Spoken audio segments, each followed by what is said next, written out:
Hello, my name is Rain and welcome to my channel where I discuss fantasy Formula 1. It finally happened. I'm not talking about Charles Leclerc winning in Monza. I'm talking about my fantasy team not getting a red arrow. I actually went back and looked, and this is the first blue arrow I've had since Spain. That's 2 months ago, and I just couldn't be happier. I ended up taking a 10-point hit, my first 10-point hit of the season, and it ended up paying off. It didn't pay off massively, granted. I only gained 6 points from the hit, but 6 points is 6 points. I'll take it. If you didn't watch my deadline stream, my transfers ended up being Hamilton out for Lando Norris. To afford that, I did Pierre Gasly down to Franco Colapinto to run the Colapinto-Sargent combo, which we're going to discuss later on. And then we also had the 10-point hit to sell Mercedes for Ferrari, and Ferrari ended up outscoring Mercedes by 16 points, granting me an additional 6 points. This has increased my rank to 15,750, an increase of 2,827 places. Now, if you paid attention last weekend, I lost 2,900 places, so it is only patched over what happened in Zandvoort. But if I can keep gaining blue arrows from here, get a little bit of momentum going, then maybe I can start erasing those red arrows that I've had since Spain. Lots of interesting talking points for Baku. We're going to talk about McLaren bottling it. We're going to talk about Ferrari being back. We're going to talk about Red Bull's downfall and all that good stuff. So strap in, get ready. You don't want to miss this. So this is the team I ended up rocking with, the Franco Colapinto Logan Sargent combo. I'm going to have an entire discussion about that. But Colapinto mainly, what a race from him. 11 points, started P18 after a mistake in qualifying. The Williams was fast, as we saw with Albon. He went up to P12, a few overtakes in there, and finished on a solid 11-point haul. Now, for comparison, Logan Sargent in total, throughout the entire season, has gained 8 points, with his 2 DNFs and a few qualifying incidents. So the fact that Franco Colapinto got a double-digit haul is incredible, and I really hope that he can continue doing that, you know, being a bit slower, not as experienced in the qualifying sessions, and then Williams having a fast car that allows him to increase in the race, or gain positions in the race. Another thing about the Williams is Alex Albon, you know, qualified P9, finished P9, got 2 points, and 2 overtakes in there for a 6-point haul. Doesn't increase in price. And we've been discussing with the whole Logan Sargent incident, not him getting booted out, but him still being available to, you know, have as an inactive asset in the fantasy game. We've been discussing some of the shortcomings of the game. I feel like this is a shortcoming in the game. I feel like if anything, you should get rewarded for having the best of the rest. Albon was best of the rest. P9. You know, he was P10, but, you know, Kevin Magnussen's penalty sent him down to P10 and put Albon at 9th place. But it didn't matter. Alex Albon still decreased in price. If you want to know why, well, I have an entire video about the budget and how it works. But essentially, if you look at the normalized points on F1 Fantasy Tools, you can see that the 3 assets that got 6 points, which was Alonso, Bottas, and Albon, got a normalized point score of 0.5 based on how it rounds up. And you may be wondering, well, what does that mean? Well, you need to have a higher than 0.5. If you're 0.5 or lower, you decrease. You need to have a higher than a 0.5, which is half the average score. But I think it's kind of wrong how they do it. They shouldn't round up where they do round up. Because if you actually just look at fantasy points, the average score was 11.6, meaning they round this number up to 12 and then put the average score at 6. Whereas 6 is more than half, right? 6 is more than half the average score, but it doesn't matter. It's exactly according to average. Now, if you then look at Zandvoort and you look at the normalized points with the fantasy points comparison, right? The average score in Zandvoort was 11.4. You would think they round down to 11, and they do. But if you put it at 11, the average is 5.5, and you can't get half points. So what they do is they end up putting both 5 and 6 points as the average, because they round the... It makes no sense, right? It makes no sense. And what this means in the future, right? Because you look at this, right? The normalized points. Look at Alonso, 0.5. Hülkenberg, 0.5. In Tsunoda, didn't increase in price. Ricardo, 0.5. Now let's look at the points they scored. Good fancy point. Hulkenberg scored 6 points. The average was 11.4. You would think that would be enough because they round down to 11 and 6 is more than 5.5, which is the average. But no, they still put 6 as the average of the half the average. So maybe they just round this up, but then they wouldn't put, because Ricardo, look at Ricardo, and I know I'm ranting now, but look at Ricardo. Ricardo at 5 points on an 11-point haul was also 0.5, meaning they rounded twice. You do not round numbers twice. Why would you round this down to 11 only to put it 6 points not being enough for an increase? What this ends up meaning is that if you actually look at where these single game weeks land in terms of fantasy points, if you're above 11, you need 7 points to increase because they rounded twice. They put it at 11 and then people with the drivers with 5 and 6 points all get put to the average, which is 5.5, or they just round it up from there. I don't know exactly where they round, but it's weird. It's weird. I feel like if the average score is 11, rounded to 11, I feel like 6 points should be enough to increase in price, but it is not, as we saw with Hulkenberg and Alonso last weekend. And now we see it again with 11.6. They round it up to 12. 6 points is not enough to increase in price, which means if we actually start looking at some of these single race weekends, you know, Hungary 11.1, I feel like we can pretty safely say that in most races, unless there's enough DNFs, you need, and I mean you need 7 points as a C-tier asset, or 7 points at all to increase in price. 6 points is not going to be enough. And then if you look at an asset like Albon, what can you expect Albon to do if all the top 4 teams in Formula A finish where they're supposed to and don't DNF? Albon's best position is 9th.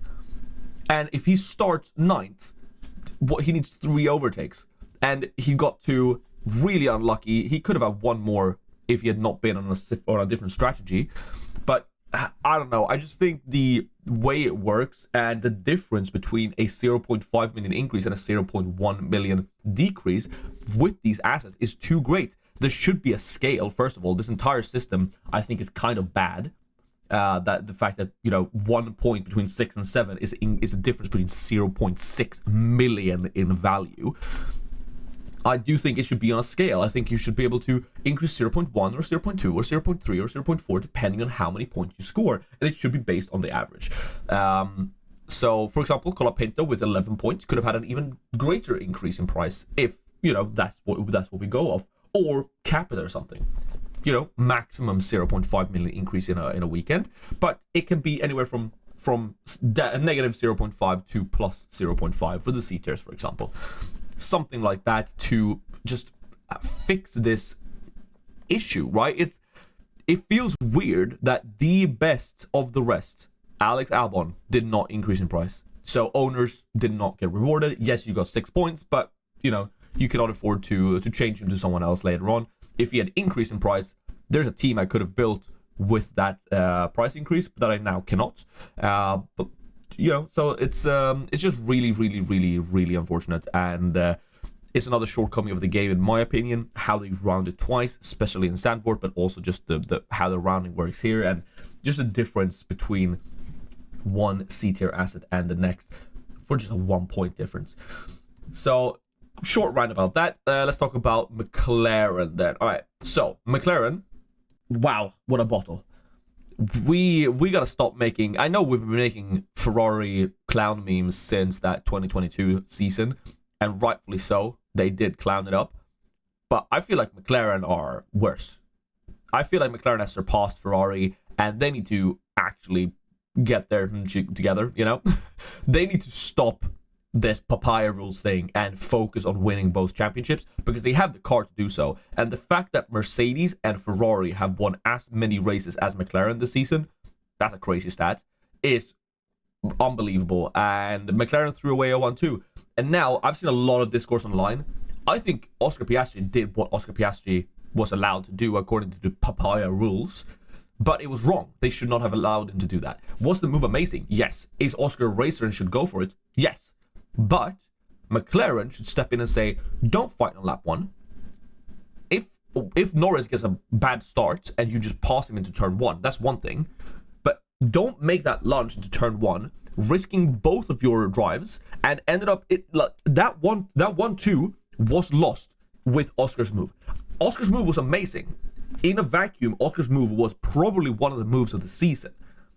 But if you look back, that move cost them the 1-2 because they were miles ahead of Leclerc into that turn 4.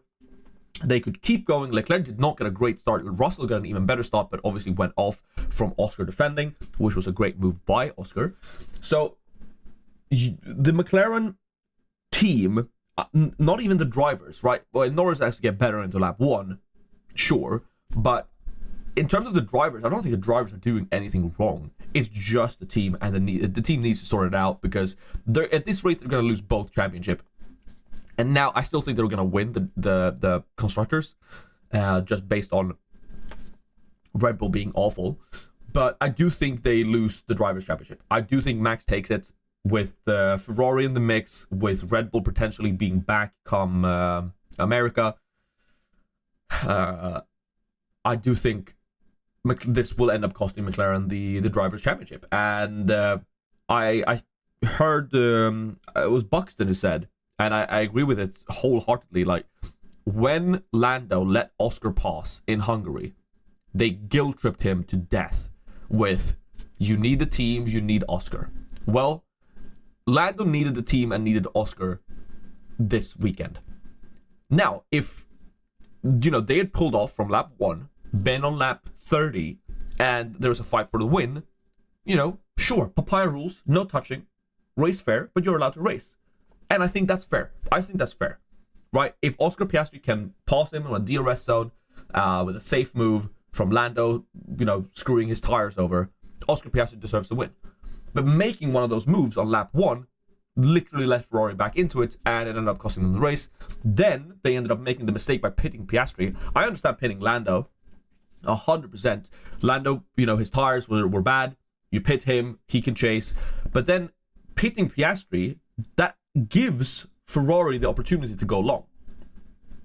If they just don't pit Piastri, keep him out, you force Ferrari to make a move, and Piastri was far enough ahead of Leclerc that he was never catching him because Piastri had better tires than Leclerc. Like, Piastri pitted a lap after Leclerc for the first pit stop. So the fact that they took Piastri in first just because Lando was feeling some graining and Piastri was feeling some graining and everyone thought it was a two-stopper gives Ferrari the opportunity to try. Because why would Ferrari pit? They're just going to get undercut. There's no reason to. You might as well stay out and hope you get the win. And they did.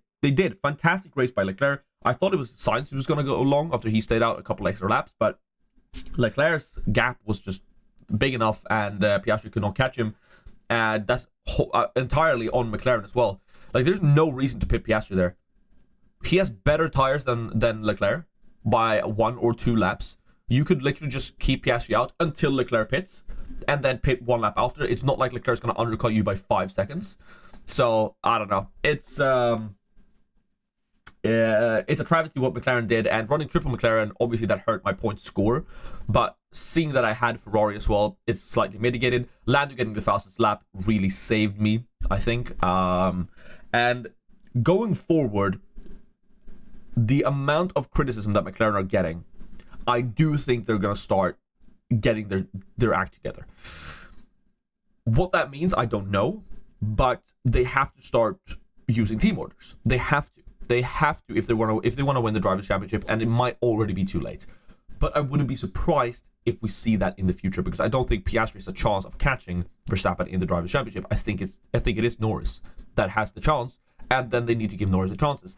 This means I think that Piastri is a worse option, because he might get deprioritized by the team just because the team are getting so much slack on the internet from everyone, not just pundits, but their own fans.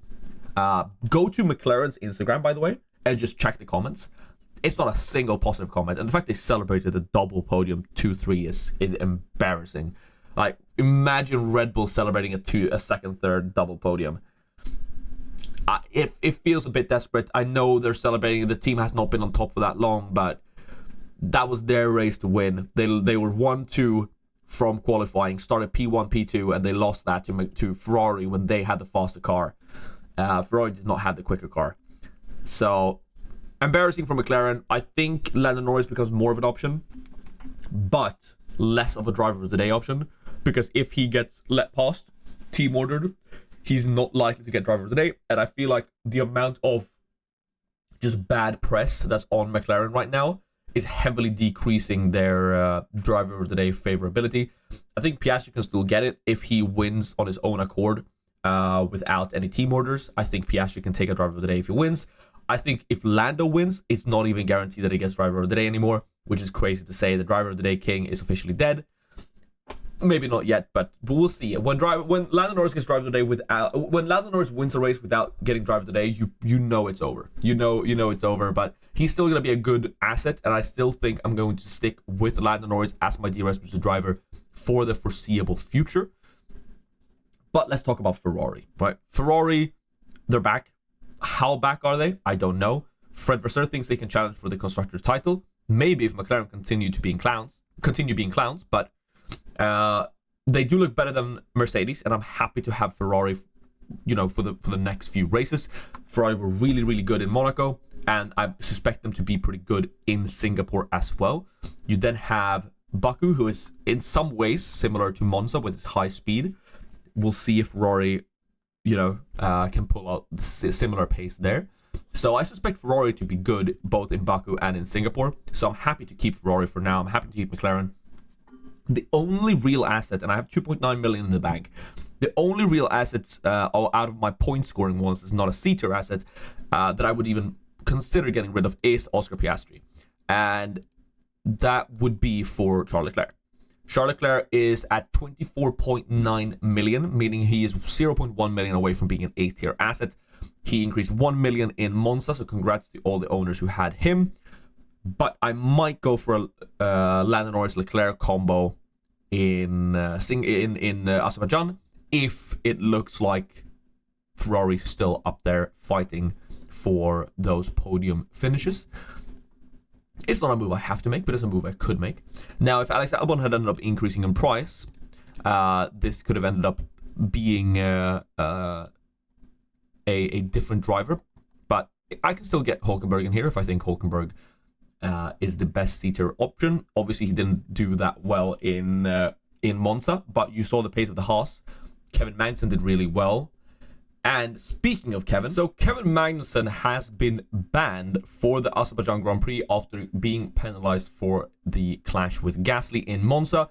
Why? Well, because he was on a bunch of penalty points from earlier in the season when he was, pushing people off the track, racing people, even though he had a bunch of penalties. And since then, he's had this threat of a race ban looming over him. And now it has finally happened. It does, however, mean that the Kevin we all know and love will be back in Singapore with no penalty points on his license and having 7 races left where he can just do whatever he wants. This is likely, very, very likely means that Oliver Bearman is stepping in to drive in Baku. What does that mean for F1 Fantasy? Well, we just saw what happened to Logan Sargent.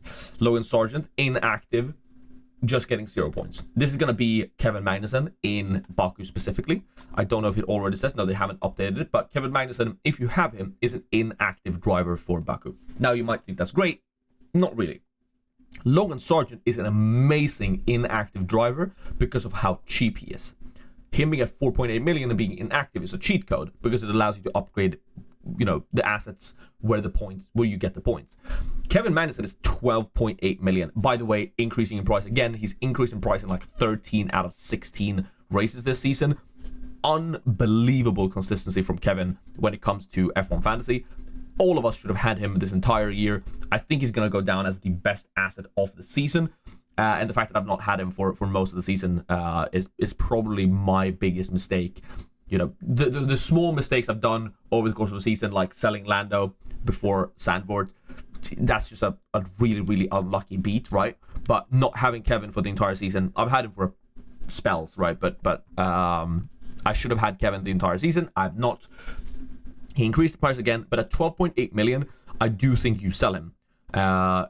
If you have Kevin, he's going to be back, so he's not going to increase in price. He's going to stay at 12.8, meaning that as long as you have like 0.2 million in the bank, I'd say it's worth taking a risk by going down to either a Nico or a Yuki or a Pierre Gasly, or hear me out. Hear me out. Or you go up if you have money in the bank to a Lance Stroll, because Lance Stroll is once again a C-tier asset at 14.7 million. Lance Stroll, after two really bad races, has decreased in price again and is now down to 14.7 million. Why is Lance Stroll a good option? Well, when it comes to single race weekends, you know, he has only been below that 7-pointer 4 times throughout the season. The 7 points, sometimes 6 points is enough to increase, but most 7 should be the baseline right now, right? He's only been below that in 4 race weeks, single race weekends this season. I'm not counting the sprint weekends because those are very different. So he's only been in a decreased territory 4 times. Kevin's been at 3 times, right? But that includes the sprint races. So Lance Stroll could look likely to increase in price. If you have Kevin Magnussen and you do have like 2.7 or 2 million in the bank, I don't hate going to a Lance Stroll, because like worst case he's going to decrease 0.1 or 0.2 million if he DNFs. But I do think he's due a price rise, right? Granted, Aston has been really bad recently, and in the last 2 races, you know, both Zandvoort and in Monza were 2 of those 4 races that Stroll has decreased in price, so I do think it's a bit of a risk now. But I don't hate the Lance Stroll option. He's been bad in qualifying and then increased somewhat in the race, done some overtakes, so he really got the bad beat in Italy just because of him pitting on that final lap, giving him -2 positions lost. He had 6 overtakes and would have likely had +2 or +3 positions if he had not pit on the final 2 laps to try and get fastest lap, which he failed to do, by the way. So Lance Stroll would have been on a price increase had he not pit on that final lap. And just the fact that, you know, 6 overtakes and starting from P17, that is the recipe for a good C-tier asset, right? That is what we want from our Colapintos, our Magnusens, our Lance Strolls. So I actually don't think, if you have Kevin Magnussen, I don't think Lance Stroll is a terrible substitute for him for 1 race. What about Ollie Bearman then? Well, there are 3 possible outcomes for Ollie Bearman. I think the most likely outcome is that they do exactly what they did with Colapinto, which is they add Ollie Bearman as a Haas asset at the same price as Kevin Magnussen, which is 12.8 million. Now, is that good? I don't know. Maybe. I mean, Colapinto was good because it was bad in qualifying, but the car he was in was good enough to increase in the gain positions in the race. And I mean, that's been Kevin all season, right? The reason Kevin Magnussen is so unbelievably consistent is because he does that, right? He is less, you know, he's not as good as Hulkenberg in the qualifying, and then he's increased in the race because the Haas has actually had somewhat of a car to drive. So if Kevin Magnussen is if Ollie Bearman is at 12.8 million and Haas look good in Baku, I wouldn't hate just switching Kevin over to a Ollie Bearman. Though at 12.8 million, if you don't have Kevin Magnussen, I don't think there's any way you just go out and buy Ollie Bearman at that price of 12.8 million. The other option, which is an even worse option, is if he gains the price that he did when he was a Ferrari asset, because he was a Ferrari asset of 14 million, I believe. I could be wrong with that. But if he's more expensive than Kevin Magnussen, I don't see any reason why you would buy Ollie Bearman over someone like a Stroll for 1 race. So in that case, it would be a complete avoid for me. The third option is that he comes in at a reduced price to what Kevin Magnussen is. I don't know what it would be. Maybe a Nico Hulkenberg type price. In that case, then he becomes really interesting for not just those of you sitting with Magnussen who's inactive, but also us that don't have that asset. Because if you see here, right, I have, after selling Alex Albon, I have 11.4 million in the bank. I could go up to Nico Hulkenberg at 9.7 million, but if, you know, if there's a Ollie Bearman that comes in at a similar price point, I could end up going for that. Is that likely? Maybe not. Maybe if I'm upgrading to a Haas asset, I just buy Nico Hulkenberg and ignore Bearman. But there's something to be said with Haas assets that are worse in qualifying.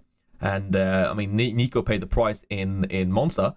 He started, you know, P10, had an incident on the first lap and had to change his front wing. Haas messed up the pit stop and he was lost and ruined his entire race. And he was set for a decrease at that point. So maybe Bearman is a better option than Hulkenberg at the same price point.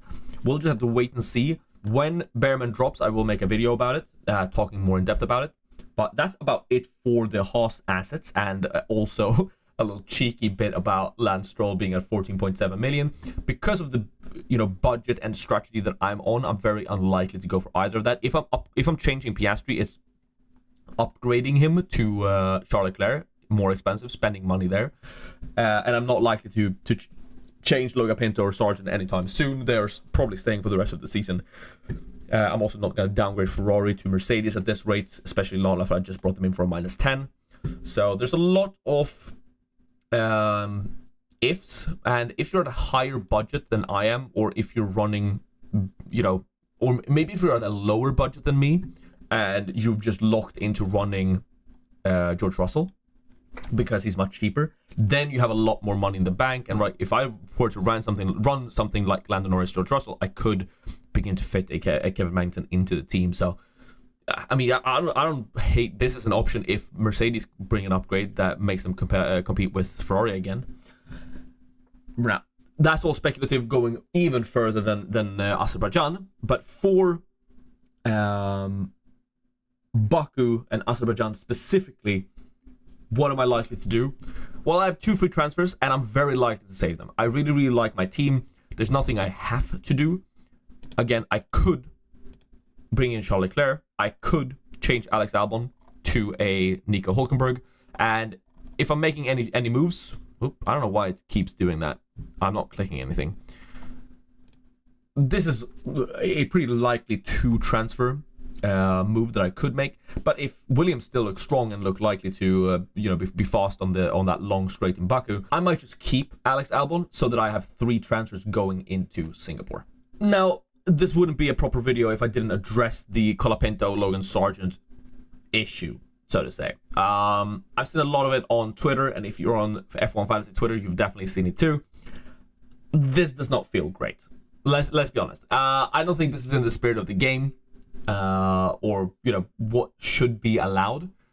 If again this was a Magnussen at 12.8 million, everyone would be selling him. But because Logan Sargent was at 4.8 million when he got kicked, he's just way too cheap to get rid of. And I've seen people run the same team as me, but that don't have Logan Sargent, and they're just forced to run a Shogun Yu in there. And granted, Show did get 4 points, but that's still a decrease in price. You're losing value.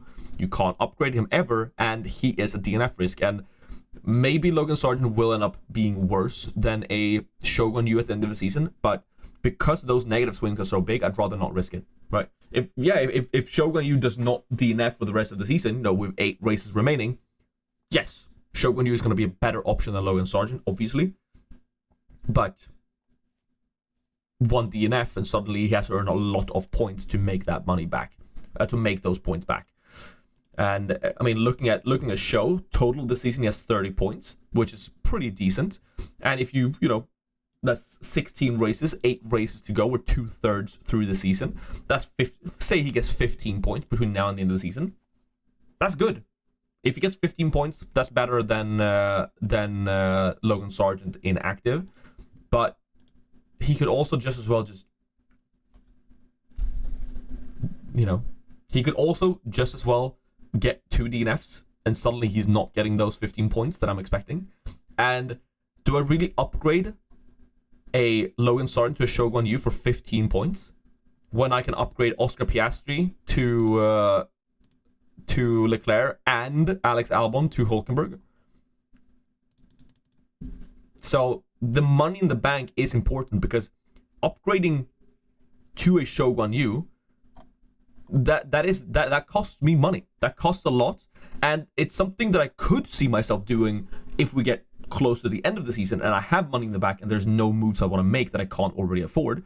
Say I'm sitting with something like 2.93 million in the bank. Shogun Yu has decreased for 3 races in a row, and when we get to the final 2 races, I might take a punt and upgrade Logan Sargent to Shogun Yu then, if I don't need the money elsewhere. But right now I could use the money. I don't want to sit with Alex Albon for the rest of the season. This triple Williams lineup, I'm going to run Colapinto anyway. So I don't want to triple down or double down, I guess, on Williams. Because if they have a cheesy car like Haas did in Monaco, I'm getting destroyed. So I'm not likely to run Alex Albon for the rest of the season. I'm very likely, actually, to upgrade him to Hulkenberg very, very soon. So right now, I can use the money, but if I'm sitting with money in the bank at the end of the season, I might take a punt on someone like a Shogun Yu for 2 races, hoping he gets me an extra 8 points. 4 points in one race, 4 points in the next. Not impossible, but we've seen him in races where he doesn't DNF also decrease him, have a negative score, right? Both Silverstone and the Netherlands, and that car has gotten worse. That is true. Saudi Arabia -2 points, 2 DNFs in there. So I'm not likely to upgrade to Shogun Yu anytime soon. It's something I might do, with 2 races to go if I'm looking to get an extra 8 points or something. But again, that's also a risk. What if he DNFs in one of the final 2 races and just loses me 20 points? I'd rather just keep Logan Sargeant inactive, and I don't think that should be the case. I think F1 Fantasy should step in and force you to transfer out Logan Sargeant. Essentially make it so you can't make other moves until you get Sargeant out. And even then, if they do that, this combo is so good that I might just not make another transfer this season. I'm not even joking. This team is good enough. Yes, I can make small adjustments, bring in Leclerc while Ferrari are strong, change Albon to Hulkenberg. These are speculative things. Albon could definitely outscore Hulkenberg to the end of the season, and that transfer ends up being a mistake. How much am I going to gain from an Alex Albon to a Hulkenberg in the final 8 races of the season? We're not talking a lot of points here, and if that means if I have to, sell Logan Sargeant so I can upgrade Alex Albon to Hulkenberg, I might not even do it. So even if F1 Fantasy steps in now and blocks transfers unless you get rid of inactive drivers, I might literally stick with this team for the through the end of the season. I don't know what they should do. I think maybe for the future they next season inactive drivers are just instantly removed, and you have a blank spot in your team that you need to fill with the money that you have. So something like that could be good. So you can't just sit with this. You have it's not marked as inactive. The asset's just gone. Just disappears. That could be an option. Another option could be to just instantly swap it for Colapinto. Right, Colapinto came in at the same price as Logan Sargeant at 4.8 million. Why not just remove Logan Sargeant, add Colapinto into all those teams, and you're good to go. So I feel like that's the easy solution. They've not gone with the easy solution. That easy solution has passed because so many people are sitting with Colapinto plus Logan Sargeant right now that they have to make something else happen, and I don't know if they will to the end of the season, and it's unfortunate. And even if they do, I might just stick with my team, which will make this channel very boring, but it might be the optimal play. And this channel is all about trying to play as optimally as possible, while also sprinkling in a bit of fun. So yeah, that's the end of this video. If there's anything I missed, I know I didn't talk about Red Bull too much. Basically, don't pick them. But I will be back with a deadline stream for Baku in 2 weeks' time. There's probably some content on the way in the meantime, so this channel is not going to be empty. Subscribe so you don't miss anything, any of the extra chats that I might have, any of the extra streams that might pop up. Thank you so much for your support. If you haven't liked the video, right, you watched the entire video, please. Bye.